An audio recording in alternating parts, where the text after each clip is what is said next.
ఎప్పుడు చేతిలో ఫోన్ పట్టుకొని అలా చూస్తూ కూర్చుంటే మరి మతిమరుపు రాకపోతే అంటే మర్చిపోకపోతే ఇంకేమవుతుంది అని తిట్టినా కూడా తిడతారు మీరు నేను చెప్పింది వింటే. సో అదేంటంటే పిల్లలు స్కూల్కి వెళ్తూ దోశలు కావాలి రేపు మార్నింగ్ అని చెప్పేశారు. సో ఓకే చేస్తాను నానబెడతాను అని చెప్పాను. వాళ్ళు స్కూల్కి పంపించేసాను, ఇంట్లో పనులు చేసుకునే లోపే మర్చిపోయాను. అంటే మళ్ళీ ఫోన్ తీసుకొని అలా ఫోన్లో కూడా నేను ఫోన్ తీసుకొని ఏదో టైంపాస్కి వీడియోస్ చూస్తూ కూర్చోను. అదే నేను యూట్యూబర్ని కదా, మరి వీడియోస్ ఎడిట్ చేసుకోవడము, వాయిస్ ఓవర్ ఇచ్చుకోవడము, ఇదే పని సరిపోతుంది. మళ్ళీ అగైన్ పిల్లల్ని స్కూల్ నుంచి తీసుకురావడానికి టైం అయిపోతుంది.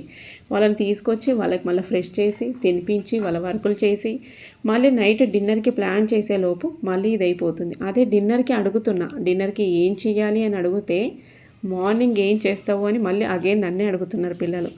మార్నింగ్ దోశలు చేయాలని చెప్పాం కదా అని అన్నారు.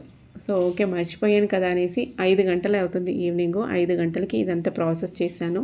సో ఏమేమి వేసుకున్నా ఏమేమి అనేసి స్క్రీన్ పైన మెన్షన్ చేశాను, మీరే చూసేయండి.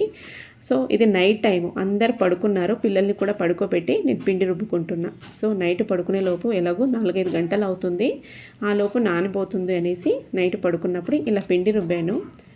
ఆ కంగారులో ఎక్కువ నానబెట్టేశాను. 3 కప్పులు వేసా, ఆ చెంబుతో 3 చెంబులు వేసాను. చూసారా పిండి, వారం రోజులకు సరిపడ పిండి అయితే రుబ్బేశాను.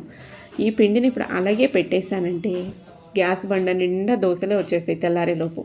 మొత్తం పొంగి బండ నిండా అయిపోతుంది. సో ముందు జాగ్రత్తగా ఇలాగా రేపు ఎంత పిండి కావాలో అంత పిండి మాత్రానికే ఆ గిన్నెలో పెట్టేసి మిగతా పిండి మొత్తానికి ఇలా డబ్బాలో వేసుకున్నాను. ఇప్పుడు దీన్ని ఎలాగో ఎండాకాలం కాబట్టి ఫ్రిడ్జ్లో ఉన్న కూడా లైట్గా పులిసినట్టు అవుతుంది, దోశలు చక్కగా వస్తాయనేసి డబ్బాలో వేసి ఫ్రిడ్జ్లో అయితే పెట్టేశాను.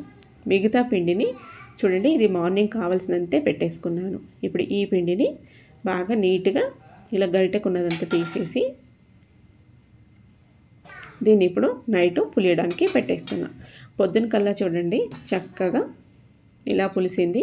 నేను ఏమేమి తీసుకున్నానంటే మళ్ళీ చెప్తాను చూడండి. 3 కప్పుల 3 చెంబులు, ఒక చెంబుతో తీసుకున్నా. 3 చెంబుల బియ్యము, ఒక చెంబు మినపగుళ్ళు తీసుకున్నా. గుళ్ళు అంటే పప్పు కన్నా ఎక్కువ క్వాంటిటీ వస్తుంది. సో మనం 1 కప్పు తీసుకుంటే 1.5 కప్పు మినపప్పు అవుతుంది.